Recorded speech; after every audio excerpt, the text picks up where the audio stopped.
Bienvenidos, mis apreciados hermanos, a este ministerio, a este canal Promesas Eternas, en el cual estaremos compartiendo la lectura de la lección día a día, y es un gozo y un placer poder contar con ustedes. Les invitamos, claro, a que compartan este mensaje, porque muchas personas también como nosotros desean estar aprendiendo del mensaje del Señor, de estas promesas eternas que trae la lección de escuela sabática para cada uno de nosotros. Les invitamos y les agradecemos por ser parte de este canal y compartir este mensaje. Vamos a orar para comenzar con el día sábado. Padre Santo que estás en el cielo, gracias te damos, oh Dios, por permitirnos iniciar este estudio de esta lectura de la lección. Durante esta semana pedimos tu dirección para que cada día, Señor, sea bendecido con el entendimiento necesario para poder entender y comprender el mensaje que deseas darnos. En el nombre de Jesús. Amén. Sábado 7 de diciembre.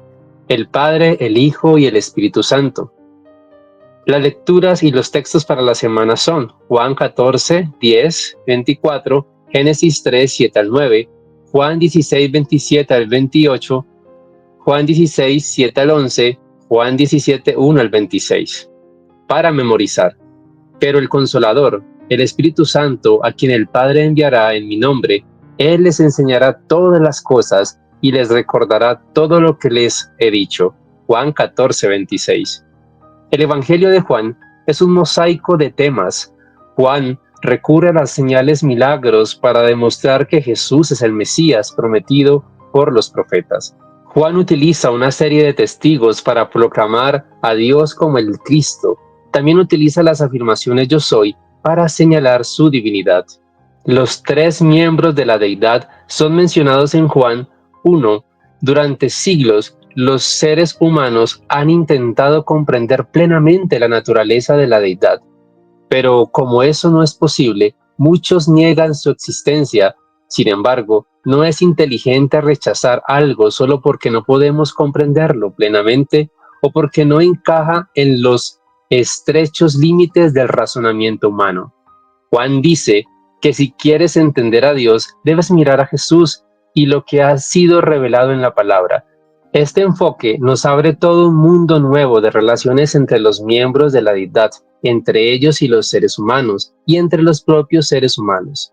La lección de esta semana examina cómo el Evangelio de Juan presenta al Padre, al Hijo y al Espíritu Santo, pero ahora en el contexto del discurso de despedida de Jesús, Juan 13 al 17. El apóstol Juan destaca que Jesús es la revelación más plena y tangible de Dios. En su Evangelio, Juan describe a Jesús como el Verbo, Logos, que se hizo carne y habitó entre nosotros.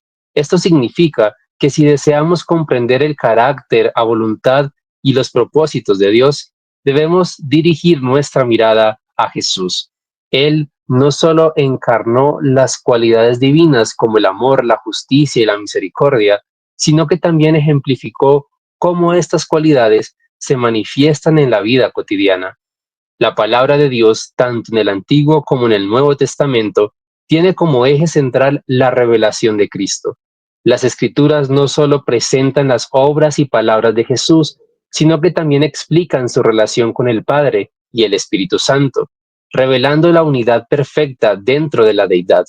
Este enfoque nos permite entender las dinámicas de amor, cooperación y misión que existen entre los tres miembros de la Trinidad. Además, al mirar a Jesús, también comprendemos cómo Dios desea relacionarse con la humanidad. Jesús nos mostró un modelo de humildad, obediencia y servicio, revelando que el propósito divino incluye restaurar la comunión con los seres humanos y entre ellos mismos. Este mensaje no es teórico, sino profundamente práctico. Afecta la manera en la que tratamos a los demás, promoviendo relaciones marcadas por la compasión, el perdón y la reconciliación. Domingo 8 de diciembre. El Padre Celestial. El Evangelio de Juan está escrito desde el punto de vista de la narración bíblica global, empezando por nuestros orígenes. En el principio creó Dios los cielos y la tierra, Génesis 1:1, lo que equivale a decir que en el principio el Padre, el Hijo y el Espíritu Santo crearon los cielos y la tierra. Ellos son la fuente de todo lo que Existe. Ellos crearon el universo, incluidos los seres que lo habitan. En nuestro planeta hubo una creación especial de diversas formas de vida, y lo más especial de esa creación fue la humanidad. El propósito de Dios al crear a la humanidad era que viviéramos en amorosa armonía con Él y con nosotros. Desafortunadamente, Lucifer trajo el pecado a este mundo. El pecado es, entre otras cosas, una interrupción de nuestra relación con Dios.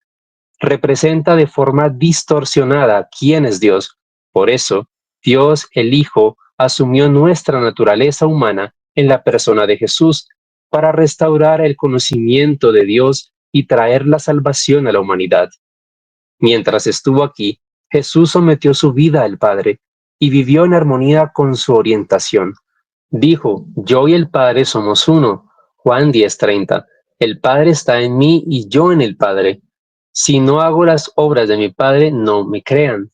¿Qué funciones del Padre describen los siguientes pasajes? Juan 3:16 al 17. Porque de tal manera amó Dios al mundo que ha dado su Hijo unigénito, para que todo aquel que en él cree no se pierda, mas tenga vida eterna. Porque no envió Dios a su Hijo al mundo para condenar al mundo, sino para que el mundo sea salvo por él. Juan 6:57. Como me envió el Padre viviente y yo vivo por el Padre, asimismo el que me come, él también vivirá por mí.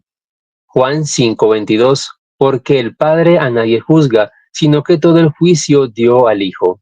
Juan 5:30.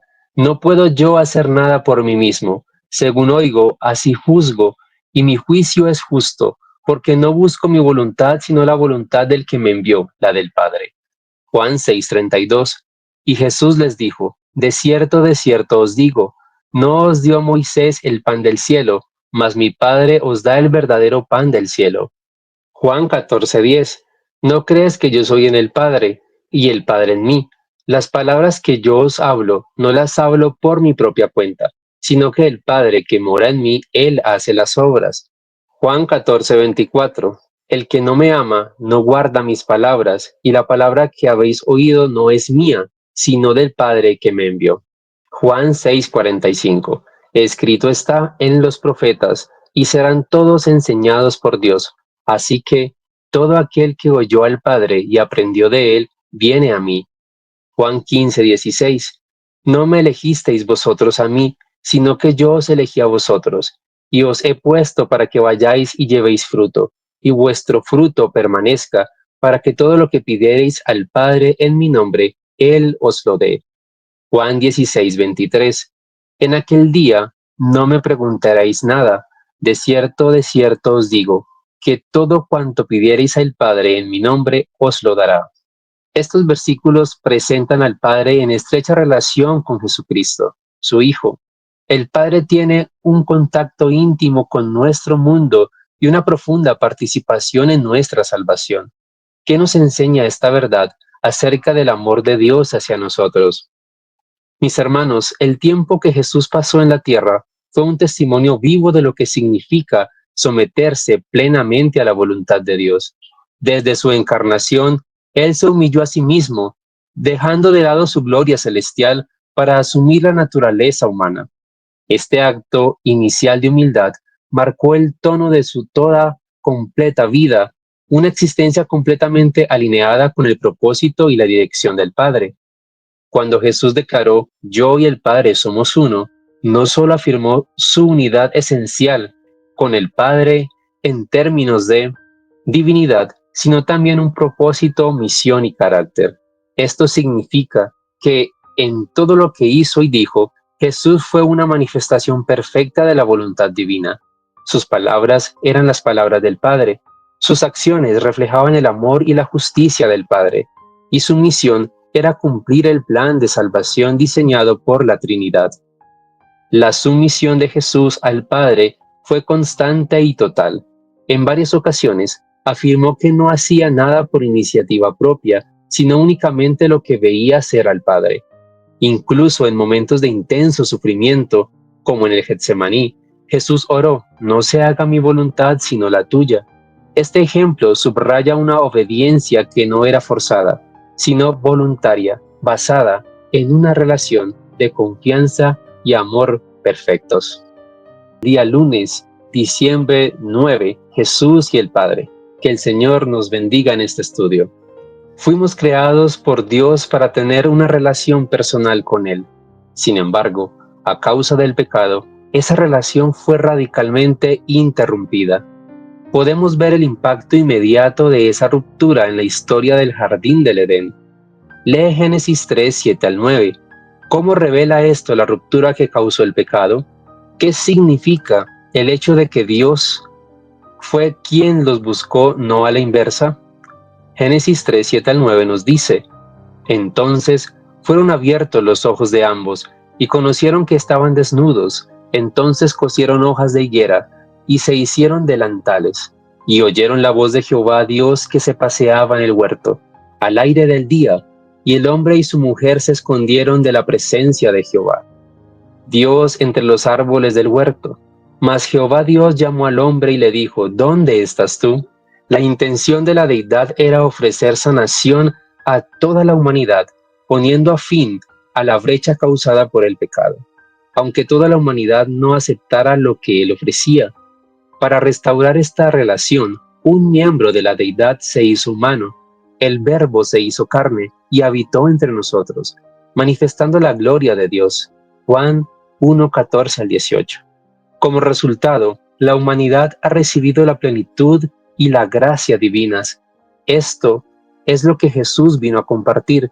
Vino a declarar la gloria de Dios para que la relación rota por el pecado pudiera ser restaurada, al menos para quienes estuvieran dispuestos a aceptar por fe lo que se les ha ofrecido en Cristo Jesús. Qué maravillosa esperanza se vislumbra para nosotros en los siguientes textos. Juan 1, 1 al 2. En el principio era el Verbo, y el Verbo era con Dios, y el Verbo era Dios. Este era en el principio con Dios. Juan 5, 16 al 18.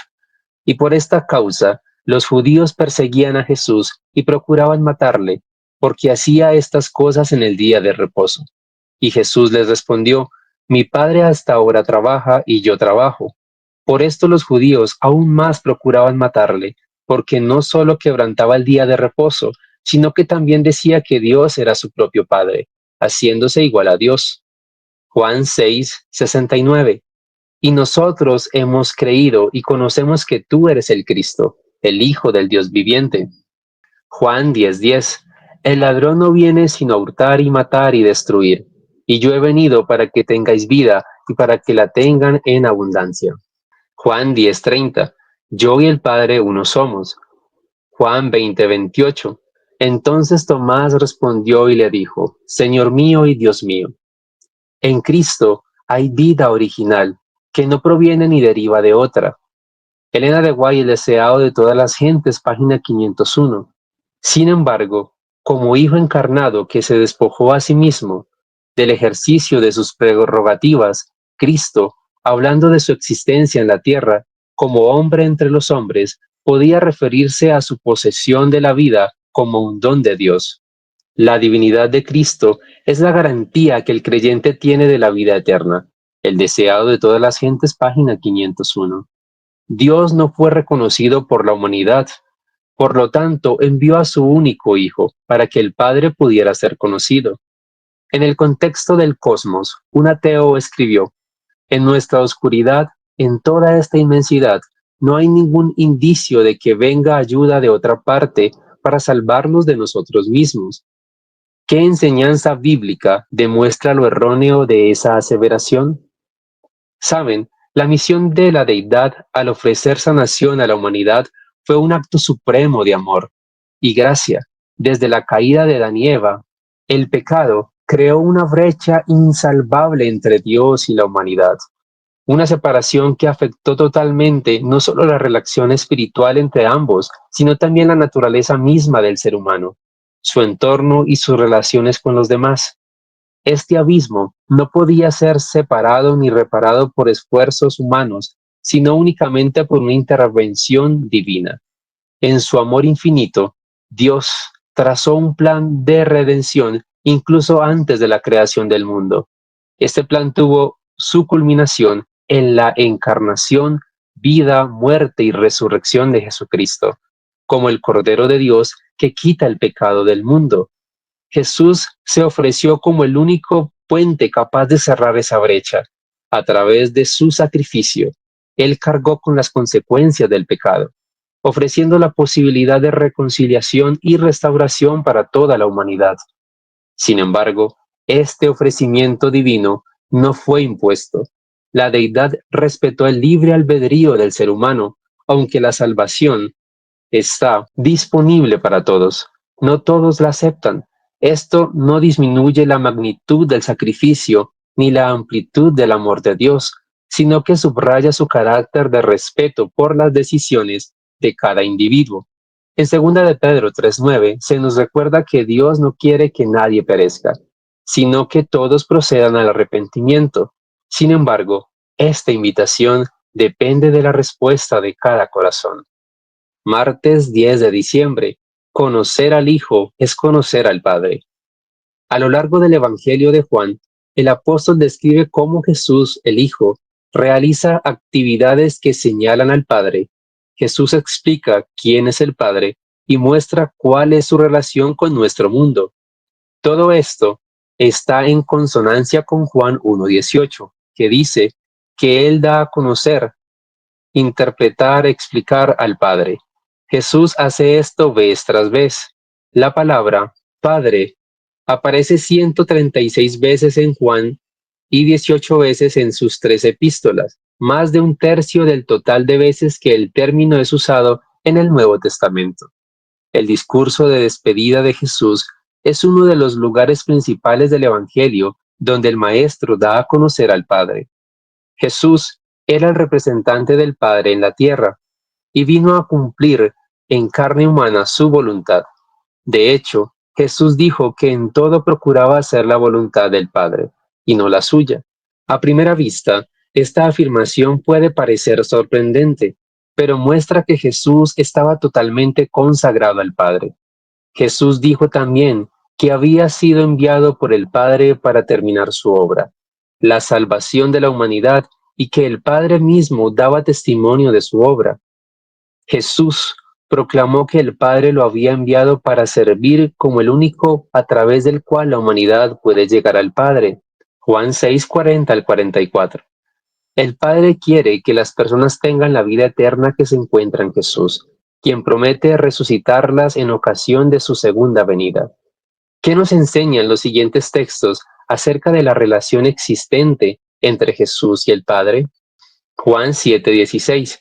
Jesús le respondió y dijo: Mi doctrina no es mía, sino de aquel que me envió. Juan 8:38. Yo hablo lo que he visto cerca del Padre, y vosotros hacéis lo que habéis oído cerca de vuestro Padre. Juan 14:10. ¿No crees que yo soy en el Padre y el Padre en mí? Las palabras que yo os hablo no las hablo por mi propia cuenta, sino que el Padre que mora en mí, Él hace las obras. Juan 14:23. Respondió Jesús y les dijo: El que me ama, mi palabra guardará, y mi Padre le amará, y vendremos a Él, y haremos morada con Él. Juan 15:1. Yo soy la vid verdadera, y mi Padre es el labrador. Juan 15:9 y 10. Como el Padre que me ha amado, así también yo os he amado. Permaneced en mi amor. Si guardaréis mis mandamientos, permaneceréis en mi amor, así como yo he guardado los mandamientos de mi Padre y permanezco en su amor. Juan 16:27. Pues el Padre mismo os ama, porque vosotros me habéis amado y habéis creído que yo salí de Dios. Juan 16:28. Salí del Padre y he venido al mundo, otra vez dejo el mundo y voy al Padre. Juan 17:3.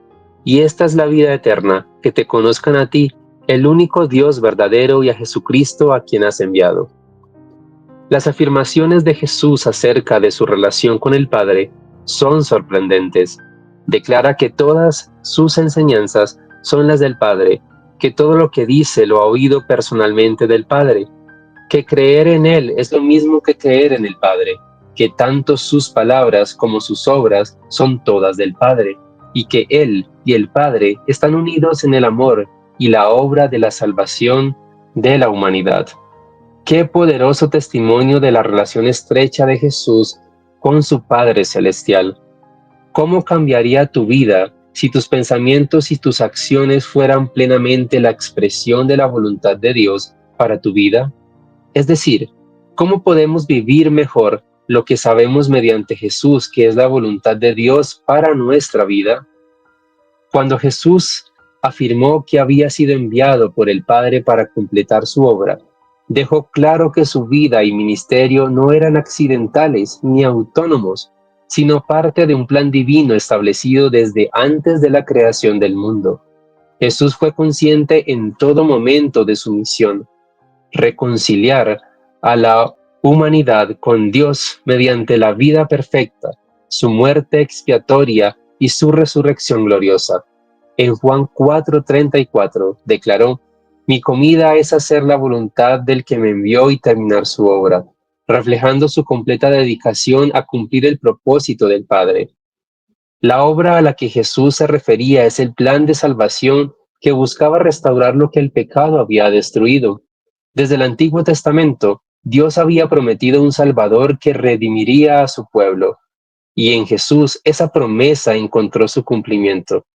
Él no solo vino a enseñar principios morales o a sanar enfermedades físicas, aunque estas fueron manifestaciones de su poder y compasión, sino a abordar el problema fundamental de la humanidad: el pecado y la separación de Dios. En la cruz, Jesús pudo exclamar: consumado es, indicando que había cumplido completamente la obra que el Padre le había encomendado. Miércoles 11 de diciembre, que sea el Señor quien nos bendiga y nos dé entendimiento nuevamente para estudiar su palabra. El Espíritu Santo no es tan prominente en el Evangelio de Juan como el Padre y el Hijo. Sin embargo, su papel es crucial para el éxito de la misión de Jesús. Lee Juan 1:10 al 13, que nos enseña este texto acerca de la importancia del Espíritu Santo para la conversión. Juan 1:10 al 13 nos dice: En el mundo estaba, y el mundo por él fue hecho, pero el mundo no le conoció. A lo suyo vino, y los suyos no le recibieron. Mas a todos los que le recibieron, a los que creen en su nombre, les dio potestad de ser hechos hijos de Dios, los cuales no son engendrados de sangre, ni de voluntad de carne, ni de voluntad de varón, sino de Dios. En el primer capítulo de Juan, podemos ver cuán central es el papel del Espíritu Santo. Juan nos dice que todos los que recibieron la palabra, es decir, quienes creyeron en él, se convirtieron en hijos de Dios. Quienes no nacieron en forma natural, por voluntad humana, ni por el deseo de un hombre, sino que nacieron de Dios. Juan 1:13. Esto solo es posible gracias a la obra del Espíritu Santo. ¿Qué dicen los siguientes pasajes acerca de las actividades del Espíritu Santo? Juan 3:5 al 8. Respondió Jesús: de cierto te digo, que el que no naciere de agua y del Espíritu no puede entrar en el reino de Dios. Lo que es nacido de la carne, carne es, y lo que es nacido del Espíritu, espíritu es. No te maravilles de que te dije: os es necesario nacer de nuevo. El viento sopla de donde quiere, y oyes su sonido, mas ni sabes de dónde viene, ni a dónde va. Así es todo aquel que es nacido del Espíritu. Juan 6:63. El Espíritu es el que da vida, la carne para nada aprovecha. Las palabras que yo os he hablado son espíritu y son vida. Juan 14:26. Mas el Consolador, el Espíritu Santo, a quien el Padre enviará en mi nombre, él os enseñará todas las cosas y os recordará todo lo que yo os he dicho. Juan 15:26. Pero cuando venga el Consolador, a quien yo os enviaré del Padre, el Espíritu de verdad, el cual procede del Padre, él dará testimonio acerca de mí. Juan 16:7 al 11. Pero yo os digo la verdad, os conviene que yo me vaya, porque si no me fuera, el Consolador no vendría a vosotros, mas si me fuere, os lo enviaré. Y cuando Él venga, convencerá al mundo de pecado, de justicia y de juicio. De pecado por cuanto no creen en mí, de justicia por cuanto voy al Padre, y no me veréis más, y de juicio por cuanto el príncipe de este mundo ha sido ya juzgado. Al describir a sus discípulos la obra y el cargo del Espíritu Santo, Jesús trató de inspirarles el gozo y la esperanza que alentaba su propio corazón. Se regocijaba por la ayuda abundante que había provisto para su iglesia. El Espíritu Santo era el más elevado de todos los dones que podía solicitar de su Padre para la exaltación de su pueblo. El Espíritu iba a ser dado como agente regenerador, y sin esto el sacrificio de Cristo habría sido inútil. El poder del mal se había estado fortaleciendo durante siglos, y la sumisión de los hombres a este cautiverio satánico era asombrosa. El pecado podía ser resistido y vencido únicamente por la poderosa intervención de la tercera persona de la divinidad, que iba a venir no con energía modificada, sino en plenitud del poder divino. Elena de White, El deseado de todas las gentes, páginas 640 y 641. Qué bendición es, entonces, recibir al Espíritu Santo, quien corrobora que Dios es verdadero. El Espíritu es quien convence de pecado, de justicia y de juicio. Por lo tanto, la clave para saber qué es correcto, verdadero y bueno es la sumisión de nuestra razón y de las experiencias de nuestra vida a la palabra de Dios mediante el poder del Espíritu Santo para persuadir y convencer de pecado. Mis hermanos, recibir al Espíritu Santo es una de las mayores bendiciones que un creyente puede experimentar, pues Él es la presencia activa de Dios en la vida del cristiano. En Juan 3:33 se nos dice que quien recibe el testimonio de Cristo confirma que Dios es verdadero, y es el Espíritu Santo quien hace posible toda esta certeza. Él no solo nos ayuda a comprender las verdades de Dios, sino que también actúa como el sello divino que autentica nuestra relación con el Padre. Efesios 1:13 al 14. El Espíritu Santo desempeña un papel fundamental en el proceso de salvación. Jesús mismo explicó que el Espíritu convence al mundo de pecado, de justicia y de juicio. Esto significa que, en primer lugar, el Espíritu nos ayuda a reconocer nuestra condición de pecadores. Sin su obra, nuestros corazones permanecerían endurecidos y nuestras mentes ciegas a la realidad de nuestra separación de Dios. Es el Espíritu quien nos lleva a un arrepentimiento genuino, mostrándonos la necesidad de un Salvador. En segundo lugar, el Espíritu nos convence de justicia, revelándonos que Jesús es la encarnación perfecta de la justicia divina y que a través de él podemos ser justificados ante Dios. Esta justicia no es algo que podamos alcanzar por nuestros propios méritos, sino un don que recibimos por gracia mediante la fe en Cristo. El Espíritu nos asegura que, aunque somos imperfectos, en Cristo somos declarados justos. Jueves, diciembre 12, la oración de Jesús. Que el Señor nos bendiga y nos dé sabiduría para comprender esta lectura. Juan 17 es conocido como la oración sumo sacerdotal de Jesús, con la que concluye su discurso de despedida. En última instancia, Jesús vino a esta tierra para restaurar la relación personal originalmente existente entre Dios y la humanidad. Realizó fielmente las señales que Dios le encomendó, comunicó a los humanos quién era Dios mediante palabras y acciones. Jesús dejaría pronto esta tierra. Deseaba compartir una vez más su amor con sus discípulos. Quería que comprendieran la estrecha relación que existía entre Él, el Padre y el Espíritu Santo, y quería que experimentaran la misma relación personal que Él tenía con el Padre y con el Espíritu. Lee Juan 17, 1 al 26. ¿Qué palabras o frases de este capítulo expresan el deseo de Jesús de establecer una estrecha relación de amor entre Él, el Padre y sus discípulos? Estas cosas habló Jesús y levantando los ojos al cielo dijo: Padre, la hora ha llegado, glorifica a tu Hijo para que también tu Hijo te glorifique a ti, como les has dado potestad sobre toda carne, para que dé vida eterna a todos los que le diste. Y esta es la vida eterna, que te conozcan a ti, el único Dios verdadero, y a Jesucristo a quien has enviado. Yo te he glorificado en la tierra. He acabado la obra que me diste que hiciese. Ahora pues, Padre, glorifícame tú al lado tuyo, con aquella gloria que tuve contigo antes que el mundo fuese.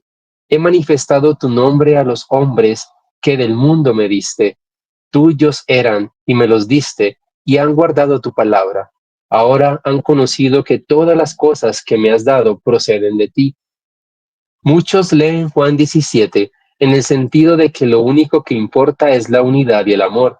Sin duda, el propósito de Dios es restaurarnos a una relación personal con Él y con todas las personas. Pero una lectura más atenta sugiere una conexión mucho más vital entre el amor y la verdad. Y esta es la vida eterna, que te conozcan a ti, el único Dios verdadero, y a Jesucristo a quien has enviado. Juan 17:3. He manifestado tu nombre a los hombres que del mundo me diste y guardaron tu palabra. Han conocido que realmente salí de ti.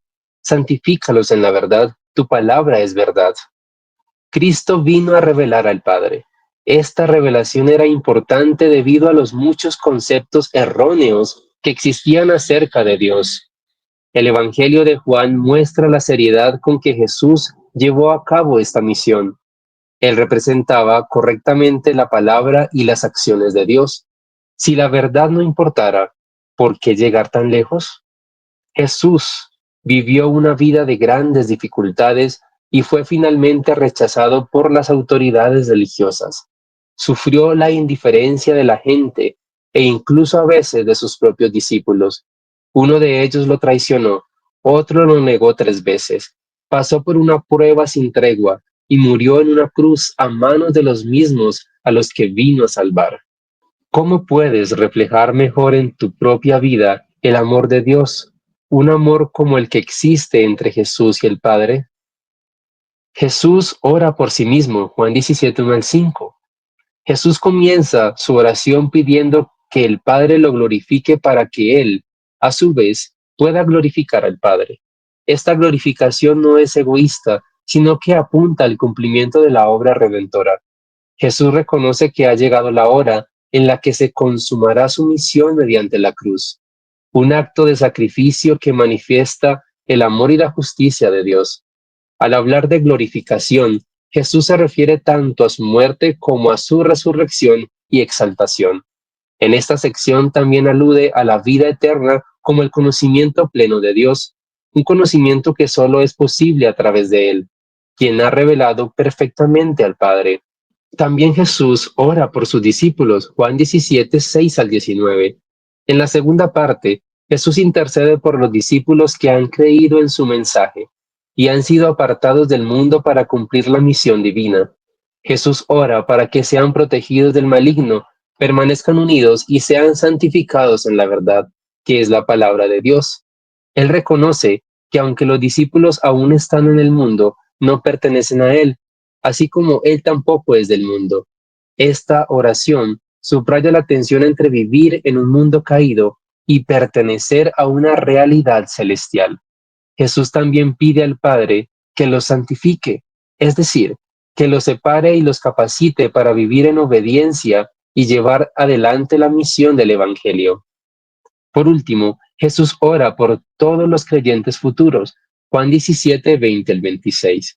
En un acto de amor expansivo, Jesús extiende su oración más allá de los discípulos presentes y ora por todos aquellos que creerán en Él a través de testimonio apostólico.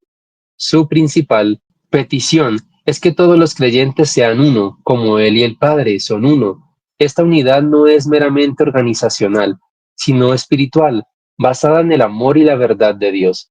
Jesús desea que esta unidad sea un testimonio al mundo de la veracidad de su misión y del Padre y de su amor.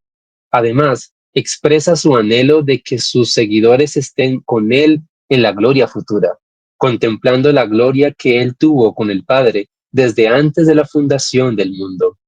Viernes 13 de diciembre, para estudiar y meditar. Bienvenidos. Lee en El deseado de todas las gentes, de Elena de White, el capítulo No se turbe vuestro corazón, y la nota adicional sobre el capítulo 1 de Juan en el Comentario Bíblico Adventista del Séptimo Día, tomo 5, página 1100 y 1106. Al evaluar quién era Jesús, Sus oponentes juzgaron según criterios humanos, según la carne. Esto es probablemente peor que juzgar según las apariencias. Aquí recurrieron a los criterios de la carne, de la humanidad caída en un mundo caído, sin el control del espíritu. Vieron su carne, por así decirlo, pero nunca contemplaron la posibilidad de que fuera el Verbo hecho carne. Considerar a Cristo según un conjunto de criterios tan limitados es sopesarlo desde un punto de vista mundano. El Consolador es llamado el Espíritu de verdad. Su obra consiste en definir y mantener la verdad. Primero mora en el corazón como el Espíritu de verdad, y así llega a ser el Consolador. Hay consuelo y paz en la verdad, pero no se puede hallar verdadera paz ni consuelo en la mentira. Por medio de falsas teorías y tradiciones es como Satanás obtiene su poder sobre la mente, induciendo a los hombres a adoptar normas falsas, tuerce el carácter. Por medio de las escrituras, el Espíritu Santo habla a la mente y graba la verdad en el corazón.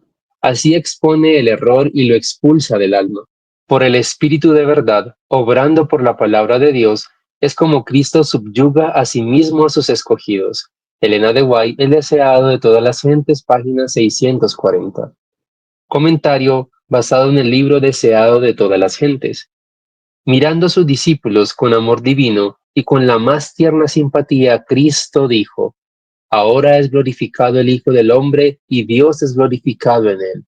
Judas había abandonado el aposento alto y Cristo estaba solo con los 11. Estaba por hablar de su inminente separación de ellos, pero antes de hacerlo, señaló el gran objeto de su misión, que recordaba siempre. Se gozaba en que toda su humillación y sufrimiento iban a glorificar el nombre del Padre. A esto dirigió primero los pensamientos de sus discípulos. Luego, dirigiéndose a ellos con el término cariñoso de hijitos, dijo: Aún un poco estoy con vosotros, me buscaréis, mas como dije a los judíos, donde yo voy, vosotros no podéis venir, así digo a vosotros ahora. Los discípulos no podían regocijarse cuando oyeron esto. El temor se apoderó de ellos. Se acercaron aún más al Salvador, su Maestro y Señor, su amado instructor y amigo. Les era más caro que la vida. A él pedían ayuda en todas sus dificultades, consuelo en sus tristezas y desencantos. Ahora estaba por abandonarlos, a ellos que formaban un grupo solitario y dependiente. Oscuros eran los presentimientos que les llenaban el corazón, pero las palabras que les dirigía el Salvador estaban llenas de esperanza. Él sabía que iban a ser asaltados por el enemigo y que la astucia de Satanás tiene más éxito contra los que están deprimidos por las dificultades. Por lo tanto, quiso desviar su atención de las cosas que se ven a las que no se ven. Apartó sus pensamientos del destierro terrenal al hogar celestial. No se turbe vuestro corazón, dijo. Creéis en Dios, creed también en mí. En la casa de mi padre muchas moradas hay. De otra manera os lo hubiera dicho. Voy pues a preparar lugar para vosotros. Y si me fuere y os aparejare lugar, vendré otra vez y os tomaré a mí mismo, para que donde yo estoy, vosotros también estéis. Y sabéis a dónde yo voy, y sabéis el camino. Por causa vuestra vine al mundo.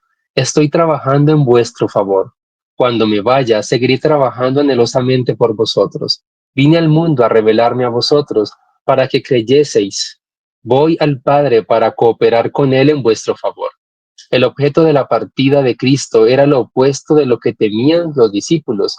No significaba una separación final.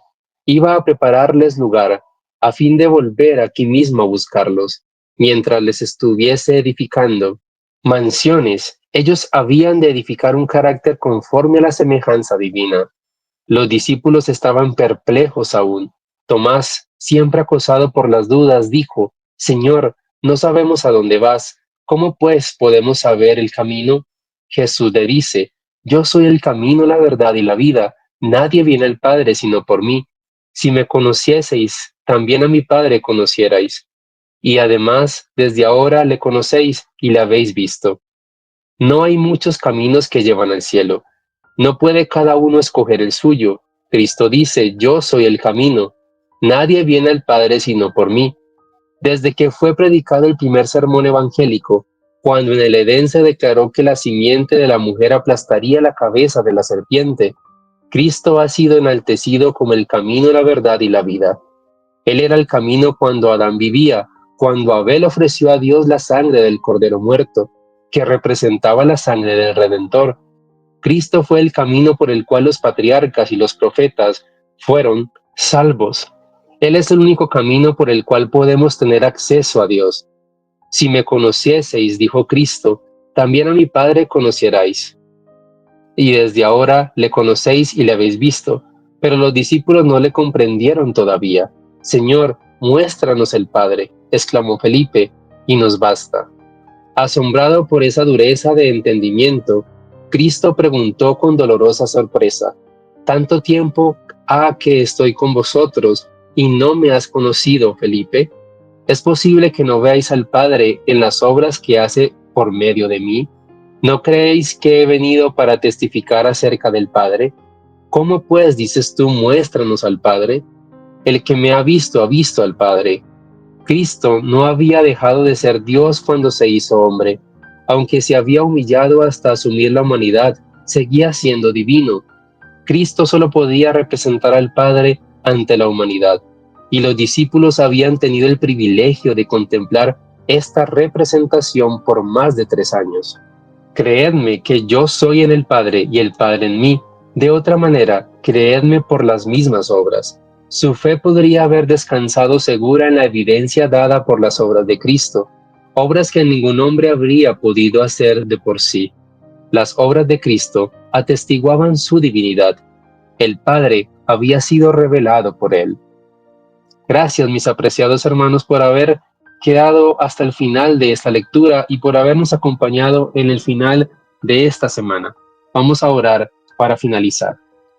Padre Santo que estás en el cielo, gracias te damos, oh Dios, porque nos permites nuevamente estudiar tu palabra, porque estamos agradecidos de entender la unión que tiene la divinidad en favor de nosotros y de la humanidad, porque tu sacrificio fue hecho para que podamos tener esa posibilidad de salvación y de vida eterna. Te pedimos, oh Dios, también por cada persona que ha escuchado estos mensajes día a día de la lectura de la lección de escuela sabática, para que podamos ser transformados bajo tu gracia. Gracias, oh Dios, por escucharnos. En el nombre de Jesús. Amén.